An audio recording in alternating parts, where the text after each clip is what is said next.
नमस्कार। मैं तैयार हो चुका हूँ। सोचिए मत ज़्यादा, लड़के ऐसे ही तैयार होते हैं।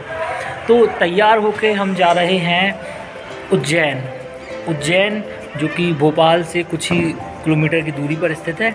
हम वहाँ जा रहे हैं। तो भोपाल से उज्जैन जाने के लिए जो ट्रेन हम लेने वाले हैं और कैसे हम वहाँ पहुँचने वाले हैं, ये पूरा का पूरा इस वीडियो में हम कवर करने वाले हैं। तो बने रहिए आप इस वीडियो में। मैं आपको दिखा देता हूँ। ये घर से मैं निकल के सीधा स्टेशन जा रहा हूँ, भोपाल स्टेशन, और यहाँ से ट्रेन पकड़ के हम जाएंगे सीधा महाकाल की नगरी उज्जैन में। तो मैंने ये मेरी लिफ्ट ऊपर आ चुकी है और ये हम लिफ्ट में आ चुके हैं। अब लिफ्ट से सीधा हम जाएंगे अपने ग्राउंड फ्लोर पर, जहाँ से अपनी गाड़ी उठाकर हम स्टेशन को चलेंगे। तो मैं आपको बता देता हूँ कि अभी मैं जहाँ पे रह रहा हूँ वो अपना डिपो चौराहे पे साइबर ऑफिस है, उसके पीछे। और यहाँ से उतरकर ये अपनी गाड़ी है, इससे हम जाएंगे सीधा भोपाल रेलवे स्टेशन, और वहाँ हमें कोई मिलने वाला है, उनसे भी मैं आपको मिलाऊंगा। तो चलिए हम चलते हैं भोपाल स्टेशन की ओर। तो अभी मैं आ चुका हूँ अपने न्यू मार्केट से, और न्यू मार्केट से मैं मिंटो हॉल लेते हुए वो भोपाल स्टेशन पहुँच रहा हूँ। इस बीच आप रास्ते में देखिए माता की झांकी निकल रही है अच्छी खासी, और वक्त यहाँ पर झूमते हुए जा रहे हैं। तो ये दृश्य का भी आप आनंद लीजिए। रास्ते में देखिए क्या माँ की झांकी लगाई है, और ये रास्ते में भगवान के दर्शन कर। और ये दोस्तों मिंटो हॉल है। यहाँ से ओल्ड विधानसभा चौराहा लग गया, और ओल्ड विधानसभा चौराहे पे एक बहुत ही अच्छी आप देख सकते हैं एक फ्लाइट बना हुआ है, एक जो कहते हैं सेना के लिए उपयोग में आता है, एयरक्राफ्ट बना हुआ है। और उसके साथ ही मैं आपको दिखा देता हूँ ये शासकीय मोतीलाल विज्ञान महाविद्यालय। यहाँ पर अभी 3 दिवसीय मेला लगा हुआ था भोपाल में, जिसमें भारत की तीनों सेनाओं की फ़ौजों की प्रदर्शनी लगाई गई थी। उनके जो उपयोग में लाने जाने वाले संसाधन हैं उनकी प्रदर्शनी लगाई गई थी, और यहाँ से बहुत ही आनंद आया था। इसके बाद अब हम आगे की ओर बढ़ रहे हैं, और आगे आपको बोर्ड लगा दिख गया होगा जिस पे लिखा हुआ है भोपाल स्टेशन। तो हम यहाँ से बिल्कुल सीधा चलेंगे, और ये हम चलते चलते सीधा लाल परेड ग्राउंड पे आ गए हैं। ये भोपाल का लाल परेड ग्राउंड है दोस्तों, आप देख सकते हैं लाल परेड ग्राउंड। अभी रात हो रही है तो इतनी अच्छे से साफ समझ नहीं आ रहा, लेकिन फिर भी आप देख सकते हैं लाल परेड ग्राउंड। लीजिए हम भोपाल स्टेशन पर आ चुके हैं, और यहाँ से अब हम अपनी ट्रेन पकड़ेंगे। ट्रेन का नाम है भोपाल इंदौर एक्सप्रेस। जी हाँ दोस्तों, भोपाल इंदौर एक्सप्रेस जो ट्रेन बिल्कुल मेरे आप पीछे ये इधर आप देख सकते हैं। तो भोपाल स्टेशन, राम राम राम राम। तो भोपाल इंदौर एक्सप्रेस ट्रेन से हम उज्जैन जाने वाले हैं।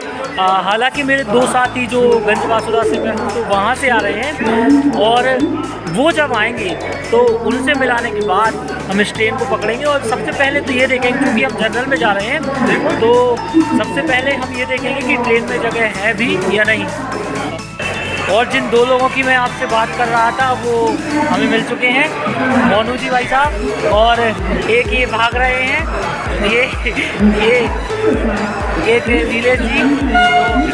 हम तीनों जा रहे हैं उज्जैन, और सबसे पहले हम ये देख रहे हैं कि ट्रेन में जगह है भी या नहीं। अगर ट्रेन में जगह मिली तो हम इसमें बैठेंगे, वरना कल सुबह जो 12 बजे ट्रेन जाती है उसमें बैठ के हम उज्जैन जाएंगे।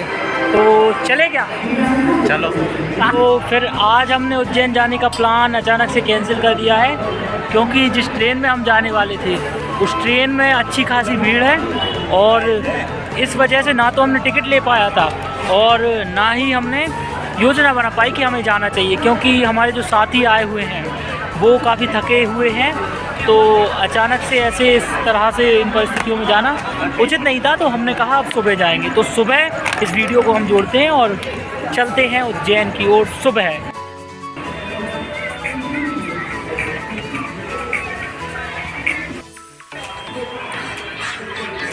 तो सभी को सुप्रभात। सुबह के 6 बजे हुए हैं और हम ट्रेन में बैठ चुके हैं। ट्रेन का नाम है उज्जैन एक्सप्रेस, उज्जैन भोपाल एक्सप्रेस।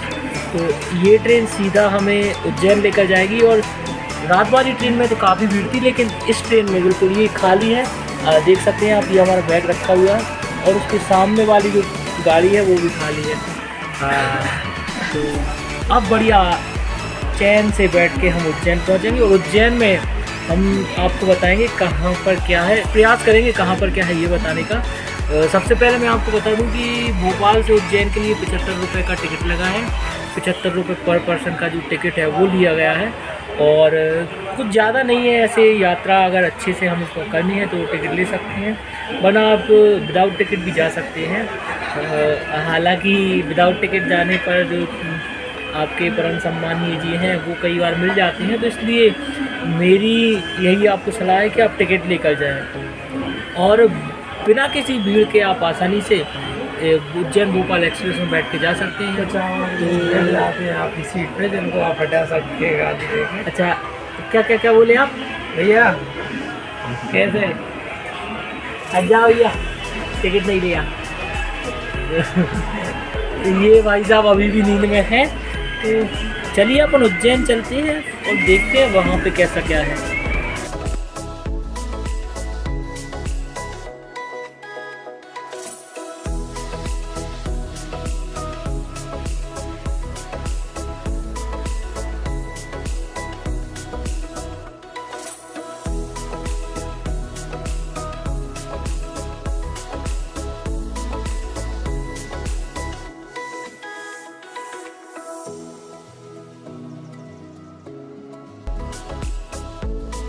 लीजिए, हम उज्जैन पहुंच चुके हैं और उज्जैन स्टेशन पे हम आ चुके हैं। अब हम कहाँ जाएंगे? प्लेटफॉर्म नंबर शिप्रा घाट पे जाएंगे। सबसे पहले हम शिप्रा घाट पे जाएंगे। शिप्रा घाट पे जाने के लिए भी सबसे पहले हमें ब्रिज पार करना पड़ेगा। और अब हम जा रहे हैं प्लेटफॉर्म नंबर 1 पर। यहाँ से सीधा हमें ऑटो मिलेगा।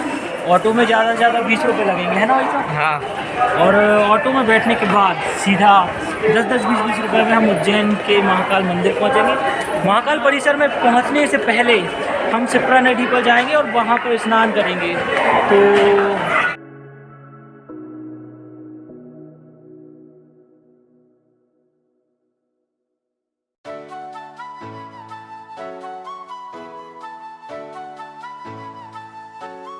स्टेशन के बाहर ही ये स्टॉल लगे हुए हैं और सामने ही एक पिंडी जिसे हम कहते हैं शिवलिंग बना हुआ है। ये स्टेशन पर ही बना हुआ है। यहाँ से अब हम इस वाले रूट से होती है सीधा अपने किसी ऑटो वाले से बात करेंगे और बाहर निकल के आए हैं। तो पीछे जो ऑटो वाले हैं, ऑटो वाले हालांकि पैसे ज़्यादा मांग रहे हैं। आपको थोड़ा सा चीज़ें समझ के ठहरा के बात करनी चाहिए। अभी ये मुझसे 50 रुपये पर पर्सन मांग रहे हैं ना, जबकि देना 10 या 20 रुपये चाहिए, क्योंकि बार बार हम आते रहते हैं तो इस बात की हमें जानकारी है। तो अपन चलते हैं तो किसी दूसरे ऑटो वाले से बात करते हैं। ज़्यादा से ज़्यादा 3 से 4 किलोमीटर महाकाल मंदिर है। तो हमें भैया मिल गए हैं और भैया 20 रुपये हर व्यक्ति से लेकर हमें मंदिर छोड़ेंगे और मंदिर से हम पैदल चलते चलते पहुँचेंगे शिप्रा नदी, जहाँ पर स्नान करके मंदिर दर्शन करने पहुँचेंगे। भैया मंदिर कब से कब तक खुला रहता है? रात को 11 बजे तक। पूरे दिन? हाँ, पूरे दिन खुला रहेगा। तो एक बहुत अच्छी बात यह है कि अगर आप किसी भी समय आते हैं दोपहर से लेकर रात तक, तो मंदिर आपको 11 बजे तक खुला मिलेगा। ये मैं आपको उज्जैन का दृश्य दिखाते हुए चलता हूँ।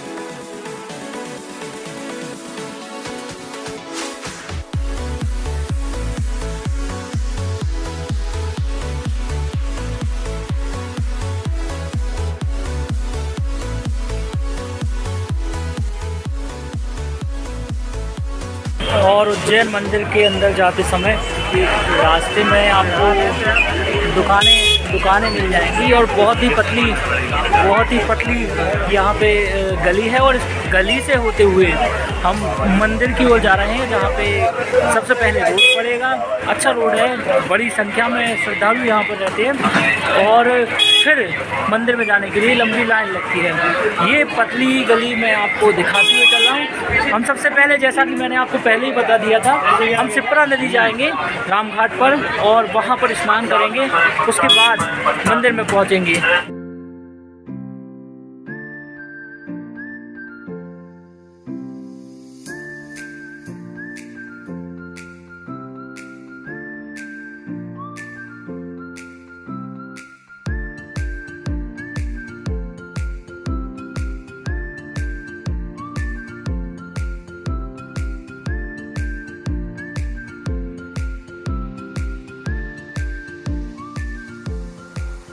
लीजिए, हम आ गए हैं रामघाट पर। यहाँ से स्नान करने के बाद हम जाएंगे सीधा महाकाल मंदिर और करेंगे महाकाल के दर्शन। मोनू जी, मैं और नीलेश भाई तीनों लोग स्नान करके बढ़िया मंदिर के दर्शन करेंगे।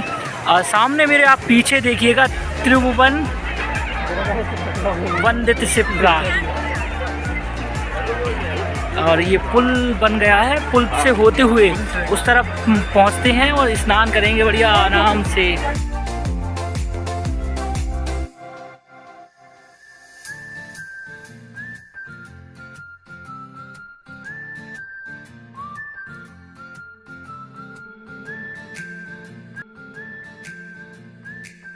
शिप्रा नदी पर स्नान कर लिए हैं और स्नान करने के बाद अब हम महाकाल मंदिर में दर्शन करने को जाएंगे। शिप्रा नदी के बारे में मैं आपको बता देता हूँ थोड़ी सी जानकारी कि ये बिल्कुल जो इस यहाँ पे जो घाट हैं वहाँ पर मंदिर ही मंदिर बने हुए हैं। बहुत छोटे छोटे मेरे पीछे आप देख सकते हैं अलग अलग मंदिर बने हुए हैं और बहुत ही अच्छा माहौल यहाँ पर शाम में देखने को मिलता है। तो अगर हम शाम में रहे तो मैं आपको ज़रूर यहाँ पर दिखाने आऊँगा। अभी हमने नदी पर स्नान कर लिए हैं शिप्रा जी की स्नान के बाद। अब हम सीधा महाकाल मंदिर के दर्शन करने को जा रहे हैं। आप कितना सुंदर और बहुत ही अच्छे वातावरण में ये पूरा का पूरा घाट है और स्वच्छता यहाँ पर अलग ही देखने को मिल रही है। तो शिप्रा नदी का ये तट था और यहाँ से अब हम सीधा महाकाल मंदिर पर दर्शन करने को जाएंगे। एक चीज़ जो सबसे ज़्यादा ज़रूरी है, शिप्रा नदी के तट पर अगर आप आए हैं तो अपने कपड़ों का ध्यान ज़रूर रखें। हमारे ये साथी ने यहाँ पे कपड़े छोड़ दिए थे और उसमें कुछ पैसे भी रखे हुए थे, छोड़ दिए थे इन्होंने। फिर जब हम मंदिर के पास पहुँच गए तो इन्हें ध्यान आया कि इन्होंने कपड़े छोड़ दिए अपने। नहीं यहाँ तो हम बैग नहीं खोलते उन्हें तब भी ध्यान नहीं आते। जब हमारे साथी ने बैग खोला तो उन्हें देखा कि इसमें कपड़े नहीं हैं और फिर भाई साहब लौट के यहाँ पे आए हैं, उन्हें फिर भी कपड़े नहीं मिले। फिर हम लौट के आए और अब जाके हमें कपड़े मिले। क्या आप मतलब इस हंसी से आप देख सकते हैं कि लोग कितने मूर्ख होते हैं। आप देखिए, हम नहीं है। हाँ वही तो, यही मतलब आपकी हंसी से इन्हें बताना चाह रहे हैं हम। स्वैग में चल रहे हैं। और भाई साहब मंदिर में जाने के लिए ये व्यवस्थाएं कर दी गई है। ऊपर से धूप को देखते हुए बढ़िया ऊपर से मैट डलवा दी गई है। इससे श्रद्धालुओं को धूप में भी छांव मिलती रहती है और श्रद्धालु अगर भीड़ भी है अच्छी खासी तो भी आराम से दर्शन करने पहुंच जाते हैं। तो ये बहुत ही अच्छा प्रबंध किया गया है। और यहाँ से दर्शन करने के लिए हम सबसे पहले महाकाल लोक यहाँ पे लगा हुआ है, वहाँ से जाके ये देखिए आप, ये महाकाल का परिसर है और यहाँ से सीधा मंदिर की। अब मंदिर में जाने के लिए महाकाल लोक के पास से होकर निकलना पड़ता है। तो एक बहुत अच्छी सुविधा अब तैयार हो गई है। महाकाल लोक के निर्माण के बाद, इसके उद्घाटन के बाद अब मंदिर में जाने के लिए महाकाल लोक के पास से ये रास्ता बनाया गया है और यहाँ से होते हुए सीधा हम मंदिर में पहुँचेंगे। मंदिर में पहुँचने के बाद अगर संभव हुआ तो वहाँ पे वीडियो बना के भी मैं आपको दिखाऊंगा और आप भी आनंद लीजिएगा महाकाल की नगरी उज्जैन में।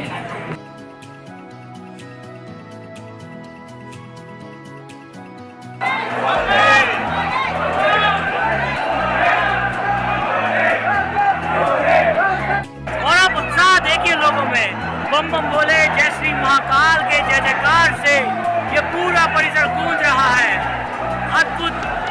अविस्मरणीय यहाँ का आनंद।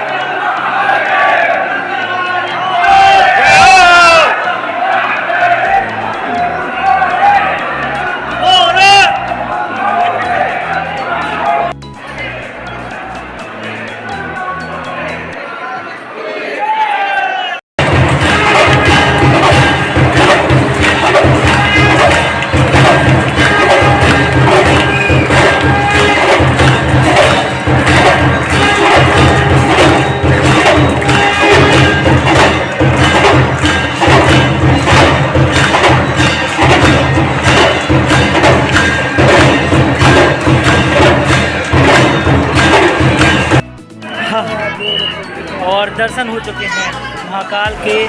दर्शन करने के बाद हम बाहर आ चुके हैं और बाहर जैसे ही हम आते हैं हमें महाकाल के ये गर्भगृह के ऊपर जो मंदिर है वो दिखता है और यहाँ पर खड़े होकर सभी लोग फ़ोटो वगैरह खिंचवाते हैं। और बढ़िया यहाँ पे आप देख सकते हैं मेरे पीछे कितने सारे लोग हैं जो अपनी फ़ोटो निकाल रहे हैं, महाकाल के मंदिर की फ़ोटो निकाल रहे हैं, अपने मंदिर के साथ फ़ोटो निकाल रहे हैं। बड़ा ही आनंद और अनुभूति, एक अलग ही अनुभूति का लेवल रहता है दर्शन करने के बाद। तो दर्शन करने के बाद हम बाहर आ चुके हैं। अब यहाँ पे कुछ फ़ोटोग्राफ्स वगैरह लेके और जो मैं पिछले 3 महीने पहले ये मैंने बनवाई थी इसे चेंज करवा के हम बाहर चलेंगे और महाकाल मंदिर की वीडियो को कुछ और होगा तो उसमें वो दिखाएंगे, वरना इसे यहीं पर समाप्त करेंगे। देखिए महाकाल का ये परिसर पीछे का पूरा जो परिसर है अद्भुत है और बड़ा ही आनंद इस यहाँ पे देखने को मिलता है। और अनुभूति तो क्या ही कहने इस स्थान की, दिव्य है और आनंद कर देने वाली।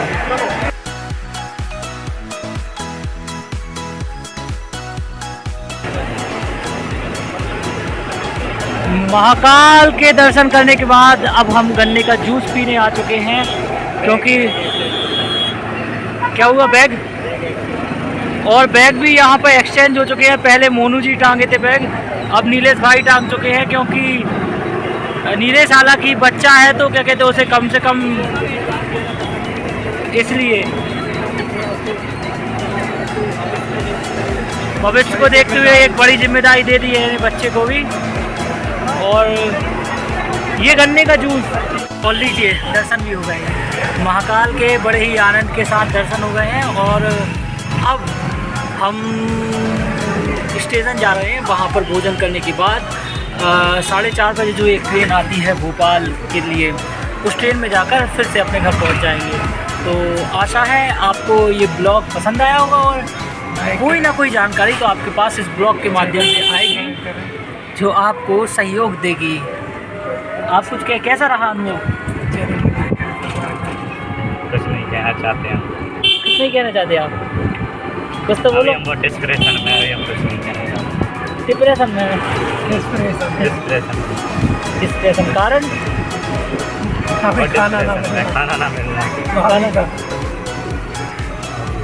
अच्छा खाना। तो नीलेश भाई काफ़ी समय से भूखे हैं, तो इसलिए थोड़ा दिमाग बच्चों के हिसाब से दिमाग हो गया है। तो भोजन करेंगे, अब भोजन करने के बाद फिर चलेंगे जी। लाइक करें, शेयर करें, सब्सक्राइब करें।